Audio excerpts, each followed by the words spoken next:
You gotta get their food.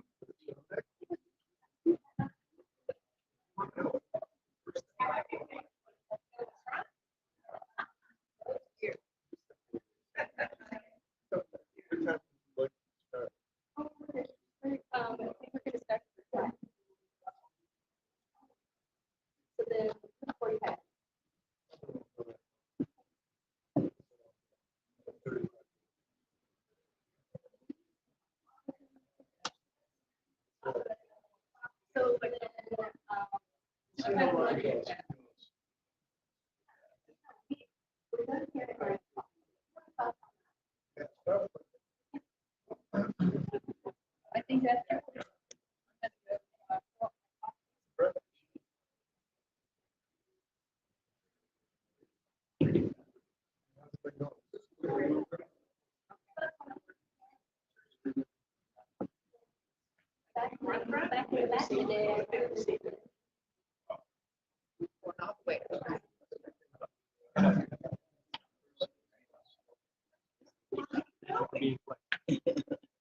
I am that.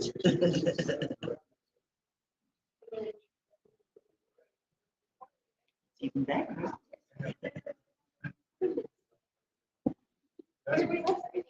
That's what.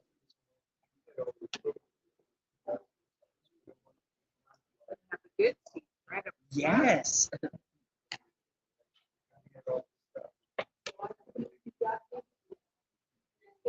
And these really are grapes. It's not that Wow. most people, yeah. Made the real deal. Yes. Look. He made these and it looks delicious. That's something I normally have. I love quiche. It's my favorite. Most of Yeah. So I just graduated.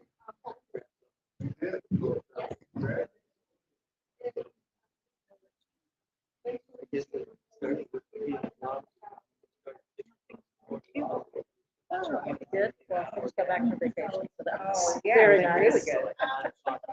Where did you go? Puerto Vallarta? Ooh, nice. Yeah. It was my sister and her wife gifted me a week in Puerto Vallarta as a little mom care break. I don't take care of my elderly mother. Yeah. And it's a resort there that is just endlessly beautiful.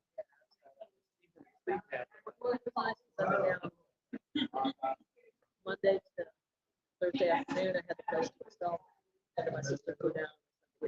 Yeah, I used to So I be got up by 6. a long time. Now, I when I got a sister.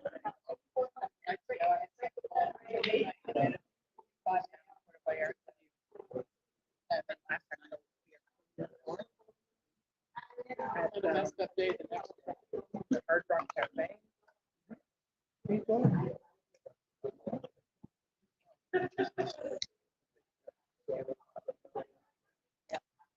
It's so beautiful there. And it's nice too because it's a big travel destination, but it's for Mexico as well. And it's right to the East Coast, Cancun and such. You definitely get the sense that Teenager there's that not stays much with me in the summer. the heart of it is a teenager now. Right. Population. Yeah, we're actually.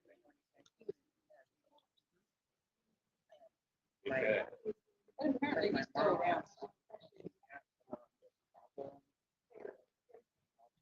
Package that one of those where you go pay like $100,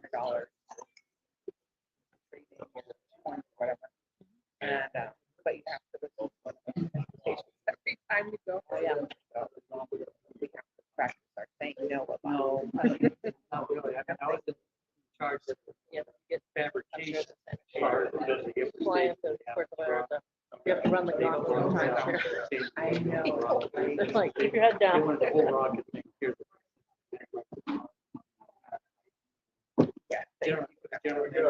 All right, here we go. We are all set for for Dr. Barry, Loving Our Work.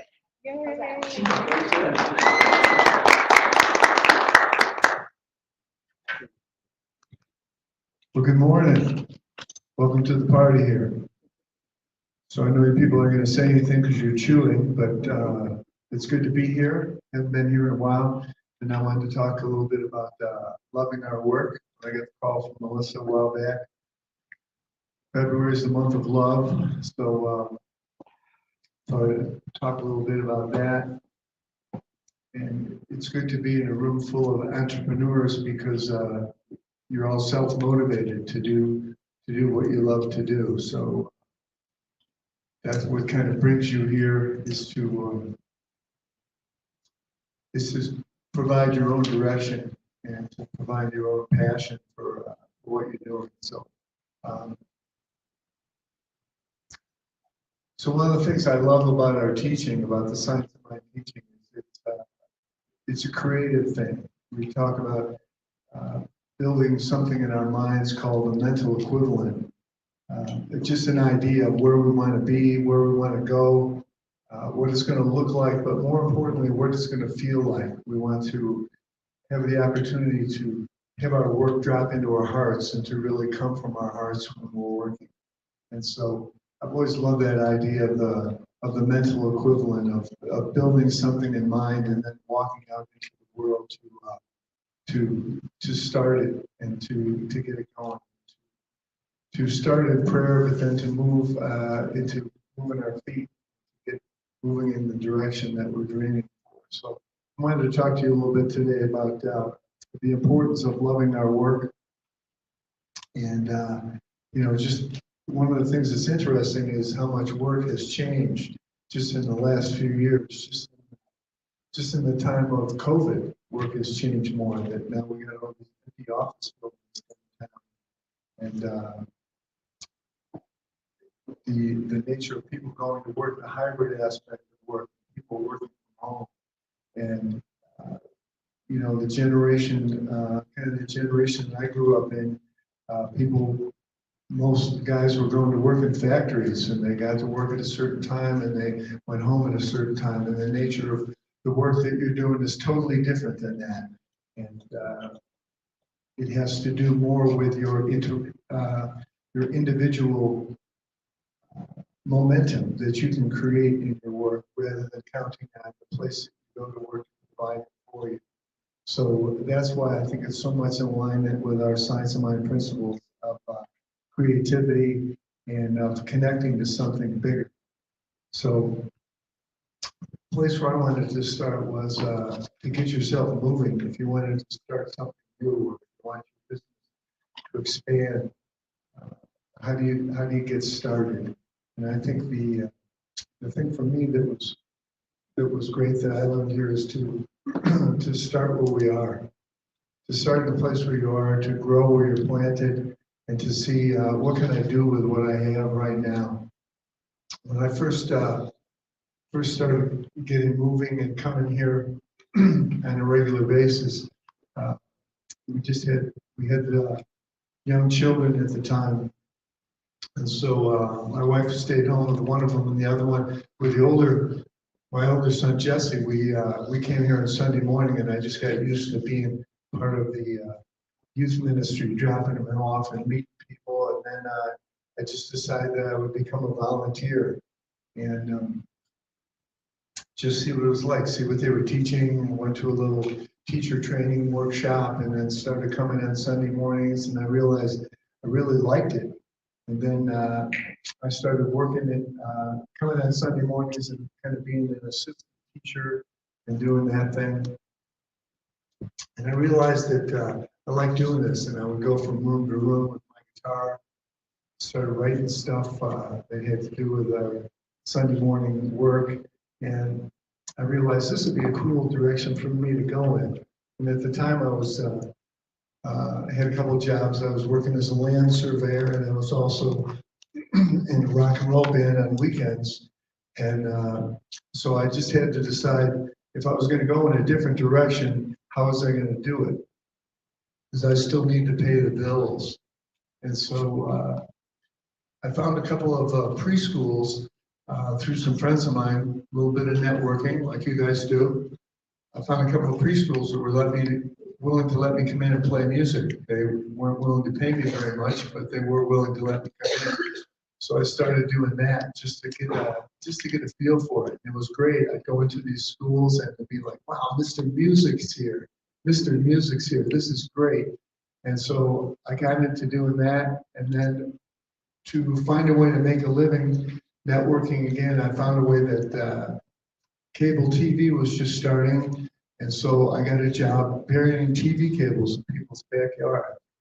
It was great. All I needed was a shovel, and I thought, this is great. I got 4 years of college at an engineering school, and here I am with a shovel out in backyards, and you dig a little trench, you put the cable in, and then you cover it up, and it was something that I understood, and it got me going because I could do that 3 days a week. Then I could spend time working on the kind of work that I really love as well. And gave me time to write, gave me time to play music, to go to these other schools, to get more connected with the church here. And I think that's one of the things that I think is really important, is to do the things so that you can support yourself and keep going with the things that you love, the things that you put your heart in. And so that was a place where I was able to connect with building a kids band. I built a band called Burying the Rainbows. I wrote a CD and really got the opportunity to go in a direction I'd never been in before. And I think that's what's true for a lot of you guys. You get an opportunity to expand and to kind of steer your own path in the world. And it's an exciting thing to do. Work wasn't really like that a while back. There's a book that I really love by Matthew Fox called The Re-Invention of Work. And this is the thing that he said. Work comes from the inside out. Work is the expression of our soul, our inner being. It is unique to the individual. It is creative. Work is an expression of the spirit at work in the world through us. Work is that which puts us in touch with others, not so much at the level of personal interaction, but the level of service to the community. And I really like that definition of work. The way that we connect with the community through our passion and through our interests and through serving other people.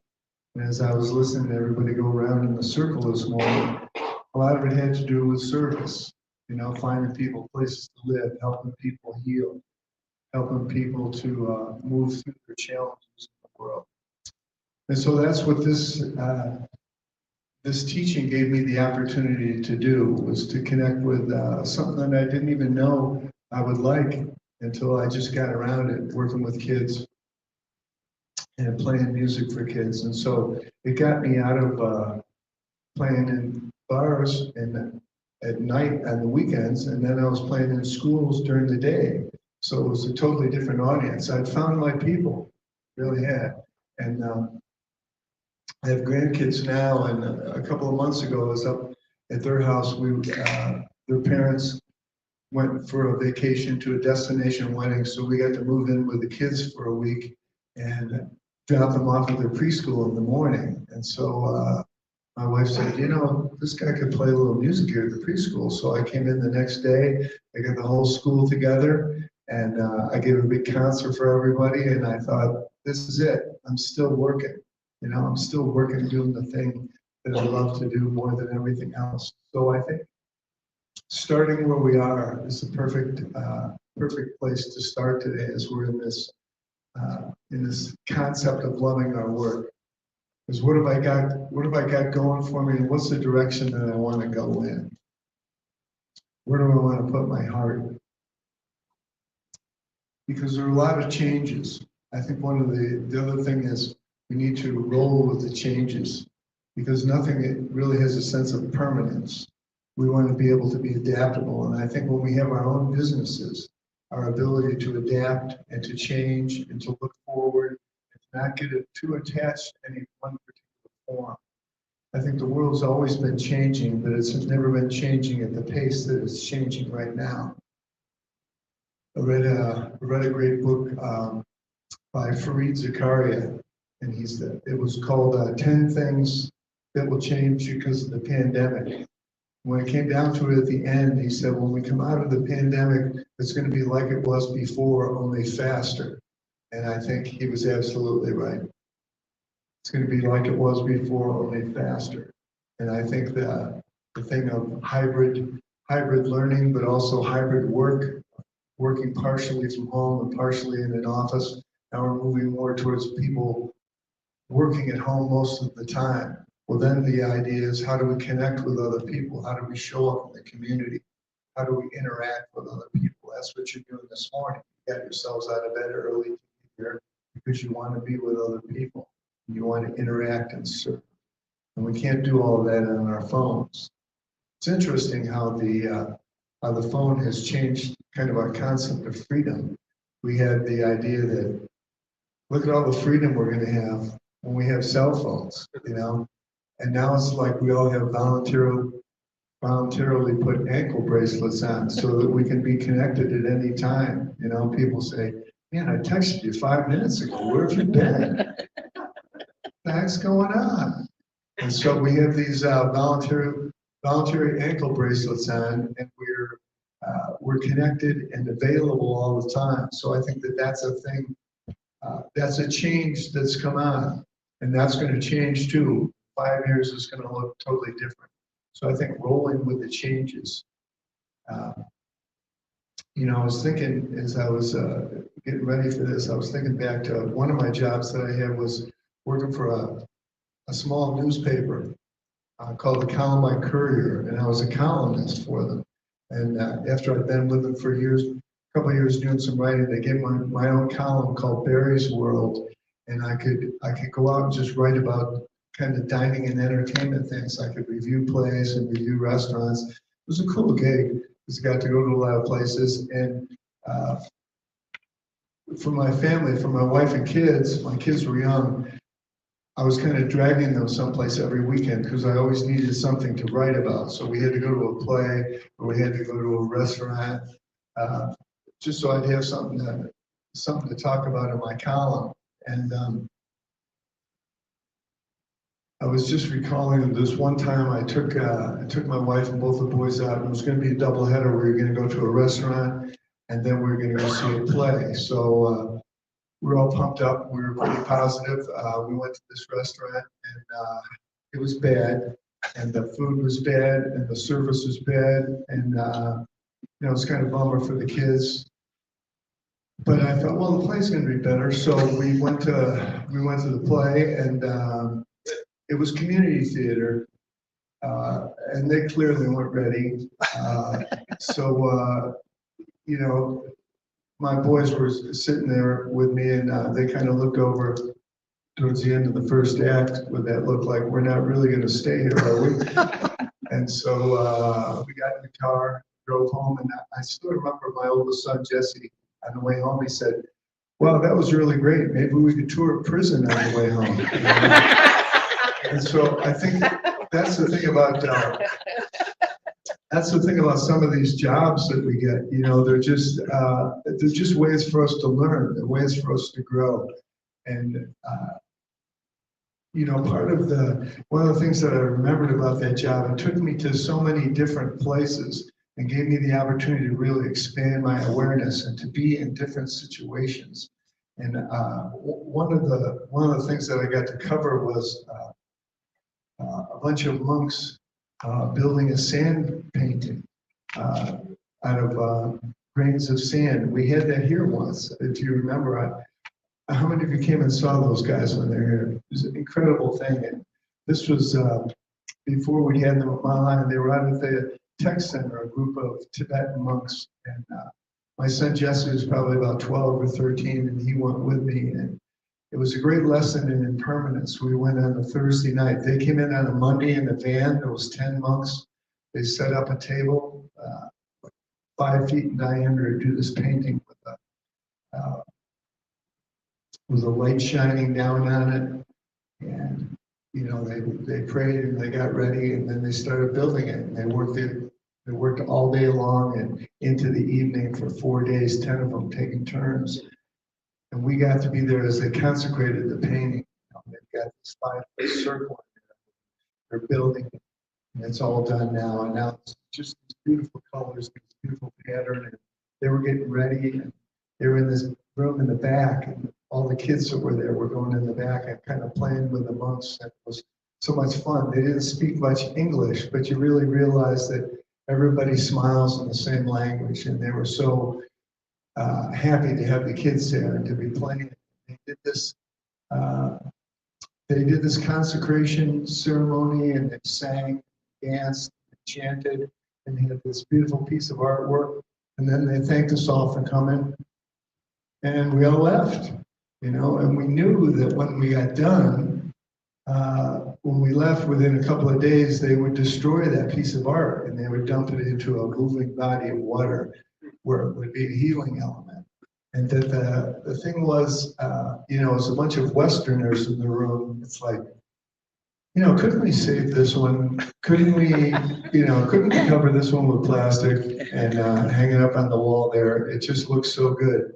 But, that lesson was about impermanence, the culture of impermanence, and the realization that all things are going to change, all things are going to fade away, that we cling to things, we suffer. And I think part of the thing of having our own business and being entrepreneurs is that we have to be willing to let go of things and to focus forward and to see how things are changing and be able to use our map to move through the world and to look at how things are changing, to be okay with it. One of the books that I really love that had a big impact on me was a book called The Road Less Traveled by Scott Peck. How many of you read that book? Cool. Well, this will bring this to mind. And it's about just looking at being real in the world, being real, showing up and seeing what's really going on. He said that the more clearly we see the reality of the world, the better equipped we are to deal with the world. The less clearly we see the reality of the world, the more our minds are befuddled by falsehood, misperceptions, and illusions. The less able we will be to determine correct courses of action and make wise decisions. Our view of reality is like a map with which to negotiate the terrain of life. I like that because we're in an age of an incredible amount of information, and we got to be able to cut through that information, all the information that's available online, and all the information that's coming through the news. Apparently, who knew? But there's an election coming up this year. They never talk about these things. And, I was just thinking the other day, 11 months of this, we're going to go through 11 more months of this kind of intense thing. We have to be able to move through that with the things that are important to us, the things that we love. We have to be able to negotiate our way through the reality of the world. And I think that that's probably the biggest key to us now in this age of information, to not be so tied to taking this information in and carrying all that anxiety and information. We want to stay connected with the things that we love, with the things that we're passionate about, and with the opportunities that we have to serve the community. So rolling with the changes is a big part of that. Being able to shift and to see where things are going and to see the way things are changing. Just what's occurring to me right now, like right over here, I have a table with 5 CDs on it. You remember your grandparents used to have CDs. It's just a very short time ago, I was doing great selling CDs. Now it's like, if I'm doing a wedding for somebody and they want me to sing at their wedding, I'll say, well, yeah, I got a song on the CD. And they're like, oh, I don't really have any way to play that. I'm like, that's okay, just take it with you and throw it away. I've got to get rid of these. So I recommend that today. Pick up a couple and you can use them as coasters. But the thing is, I have to change. No, my music's on Spotify, right? I don't get any money from Spotify, but people are like, well, I don't need to get a CD, I'll get you on Spotify. And that's great. And that's just the way that this industry has changed, and it will keep changing. Now records are coming back. Now people are pressing records again and getting turntables again. And we have to be able to roll with those changes and see the different things that are going on. And I think another thing that's important is to really find a way to put our heart into our work, because it's more than just making a living. It's more than paying the bills. It's the way that we connect with life, the things that we're passionate about, whatever those may be, is the way that we connect with life and get into the flow of life.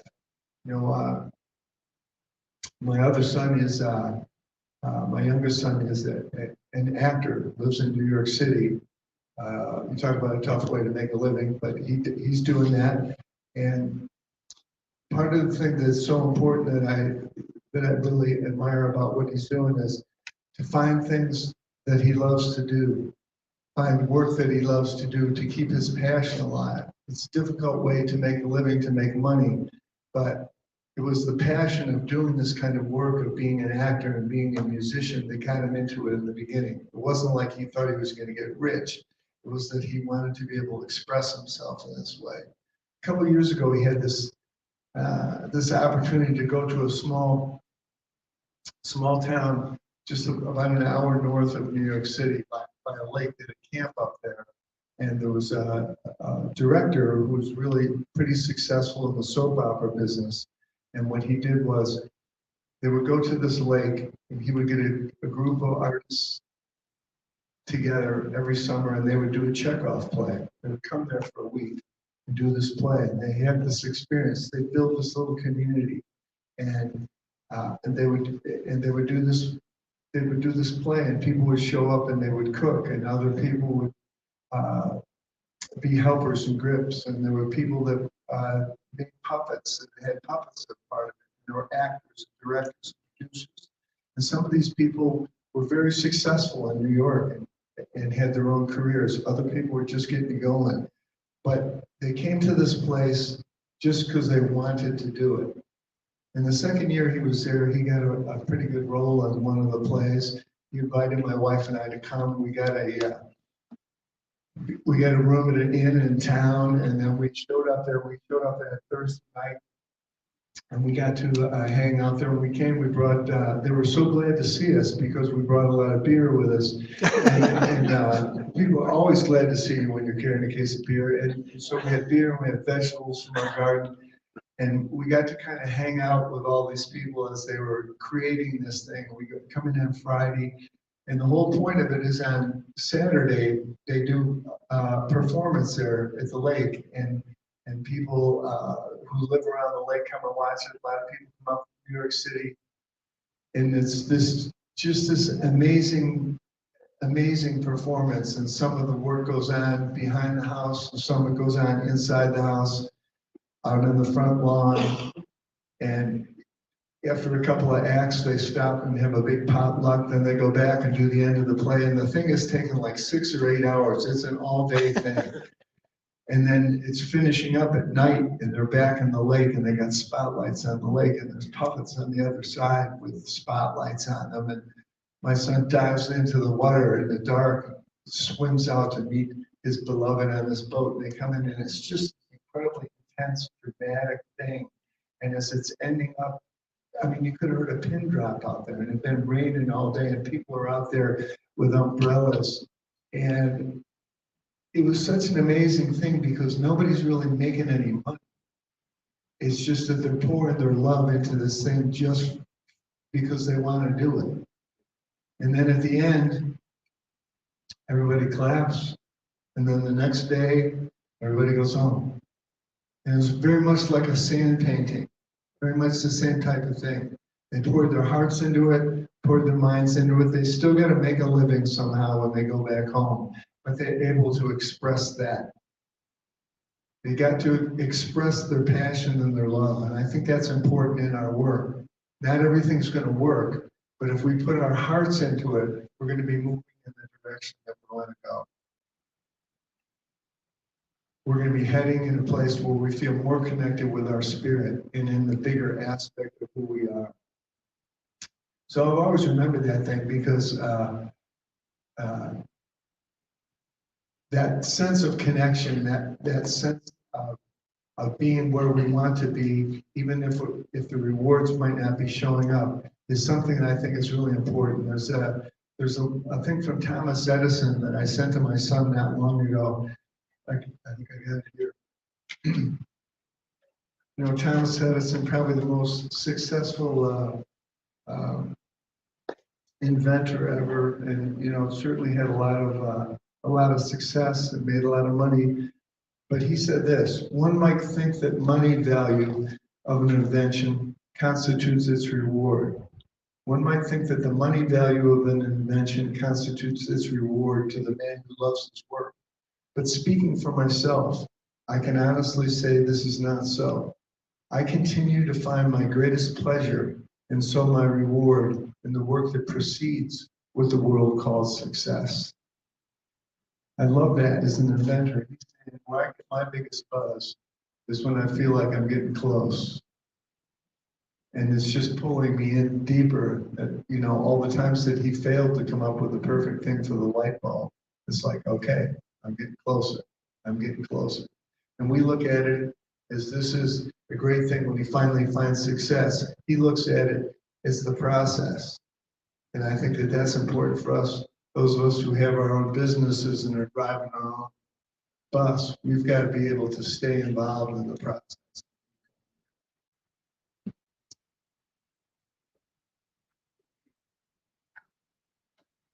One of the things I love about our teaching here is the value that we put on intuition.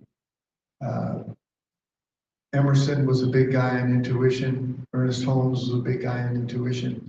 And I've always loved that aspect of it because intuition is something that transcends the intellect. It goes beyond our thinking. We get to connect with something that's bigger.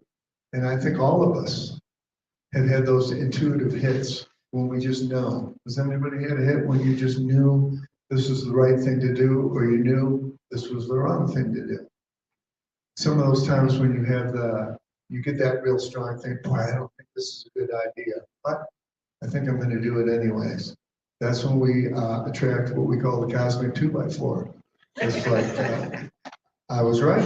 I was right. This was the wrong thing to do. And so one of the things I think that we develop when we're working on our own thing is to be able to connect with our intuition. This is another opportunity for us to kind of tune out the noise of the world and to connect with our hearts.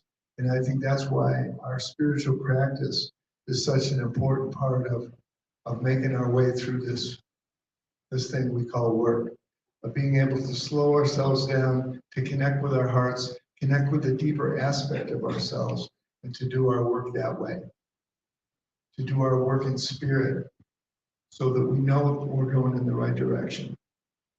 And I know looking back over the journey that I've been on and all the different jobs that I've had, there were times when I knew I was on the right path and times when I knew I wasn't. And being able to trust that GPS, our God positioning satellite, we got to be able to tune into the higher aspect of ourselves and know we're going in the right direction or the wrong direction. Am I really serving my highest purpose here? And even now that I'm retired, another concept that we have in the modern world, people are all semi-retired. Nobody ever really retires anymore, right? You just kind of keep going. You're aware of this. You just kind of keep going and doing a little bit of it. I've retired from being an active minister here, but I still get to do stuff that I love, and I'm doing more parenting workshops than I've ever done before. And I love getting to do it, and my intuition tells me that that's the direction to go in. Now I'm starting to do grandparenting workshops, right? And start to meeting with people who have grandkids and trying to help them connect with the culture and to help myself stay connected with the culture. And it's good for me being around my grandkids now because they're growing up in a totally different world than my kids grew up in, right? So that aspect of trusting our intuition and getting better with it and getting better with the aspect of knowing when we're on the right path. There's a knowing that comes to us when we tune out the noise and when we tune into the sense of who we are. The last thing I want to leave you with today is a sense of appreciation and gratitude. I think that's one of the greatest things that we can take with us and bring with us every day to our work is the sense of appreciation and gratitude for all that we have and for all that's available to us right now. You think of the difference that we have for work. Everybody that's in here today is pretty much working on your own thing, doing things that you love, being able to use your creativity, being able to open to new opportunities and to roll with the changes in the world. I look at the generation that I grew up in my father's generation, when people worked in factories, and that's what you did. You went there every day and you punched in, came home at the end of the day. And so there's an opportunity that's available to us that we need to be thankful for. We need to be thankful for the people who are around us. One of the great traditions that we have when we travel, my wife is real committed to leaving money for people who are in service, like in a hotel that we stay at, or something like that. Not only leaving them money, but looking for them and thanking them for the work that they've done. Thanking the people that help you check out at the grocery store. Thanking the people who put your stuff into the bags. And just to be a part of the community and to be thankful for the things that we have, and not to be walking by people because we're so concerned with our own needs. So our opportunity to be thankful is something that we have now, and there's a gift in that because our culture has a tendency to just see through the news cycle of the bad aspects of things. Has anybody noticed besides me that the news always has a tendency to be bad? It was interesting. I mean, growing up, the news used to be on for like a half an hour, right? Walter Cronkite would come on, and it was bad. And you just listen in, and then it's like, wow, that was bad. Then you go back to your overcooked vegetables and just kind of get on with your life, you know? But now there's 50 times as much news as that, and they have to fill all that space. One of the things I think is important is to realize is all this space needs to be filled. So if somebody's got a show where they're in the age of pundits, we have so many pundits now, they need to fill that space every day. And the more dramatic and anxiety producing it can be, the more that they attract. We have to fight through that information and to connect with the things that we're grateful for, the things that we love, the things that make us feel good. You know, that circle that we're going around to, what do we appreciate? What do I appreciate about myself? What do I appreciate about this person next to me that I don't even know, but who got out of bed today at 5 o'clock to come here, to stand in this circle with me? What do I appreciate? Those are choices that we make. And I think one of the things that I want to recruit you to be is secret agents for the living spirit. Are you up for that? Woo! You got any volunteers here? You got to be secret agents in the world for the living spirit. That's what I hope we'll be here today. That's what our work here really is to do. It's all going to fade away. But when we put our hearts into this work, we put into something, we make something that's bigger and something that's going to last. Something that's going to last. One of the things I get the opportunity to do here is to baptize a lot of kids. And I always read this at the end. If we work on marble, it will perish. If we work upon brass, time will efface it. If we build temples, they will crumble into dust. But if we work on immortal minds and instill into them just principles, with the joy of knowing their Creator, understanding and loving themselves and their fellow man, we engrave upon those souls something which will brighten all of eternity. I think that's what we're here to do. All right. So you up for being secret agents? Yeah. Okay, good. So let's, I'm going to pray out. So I give thanks right now. I give thanks for each person that's in this room, for your commitment to your life, for your commitment to your work, for the gift that you bring to your community, people around. I give thanks for this opportunity that life has given us to create, to move into the flow of life and to make a difference. So I affirm as we leave here today, we bring with us a sense of our love, what we do, a sense of connection to something bigger. We tune into our intuition, we trust it, and we move in the direction of our dreams. I bless you. I give thanks for you. I give thanks for the difference you're making right now.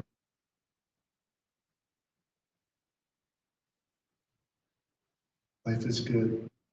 So it is. Amen.